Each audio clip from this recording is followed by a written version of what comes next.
ఒక భార్య భర్త ఉన్నారు. భర్త పేరు నందుడు. నందుడు ఏం పేరు? నందుడు. భార్య పేరు యశోద. యశోదకి చెప్పే ఇచ్చుడు. యశోదకి బుజ్జి బాబు పుట్టాడు. కిట్టప్ప, చిన్న కిట్టప్ప పుట్టాడు. ఎవరికి పుట్టాడు? యశోదకి. కిట్టప్పే. కిట్టప్పే నాన్న.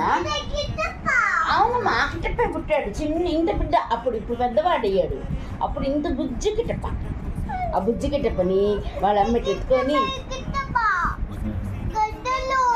కిట్టప్ప గజ్జలున్నాయి, మువ్వలున్నాయి, కడియాలున్నాయి, బాదుబందీలున్నాయి, మెళ్ళ నగలున్నాయి. కిట్టప్పకి ముద్దులు పెట్టారు. కొండ. ఎందుకు భయం? మంచి కిట్టప్ప, మంచి కిట్టప్ప. కిట్టప్ప బంగారు కొండ తెలుసా?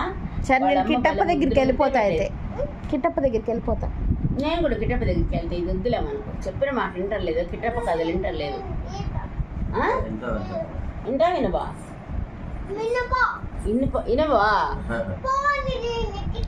సరే, మమ్మీ చక్రి తన విరూపాక్షి దగ్గర పడేసి మన ఇద్దరం కిట్టప్ప దగ్గర పోదాం. ఓకే, విరూపాక్షి దగ్గర వెళ్ళిపోను. మేము కిట్టప్ప దగ్గరికి వెళ్తాం.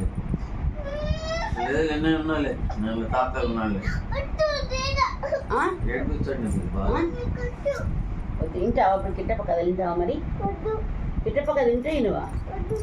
వినాలి, వింటే కదా.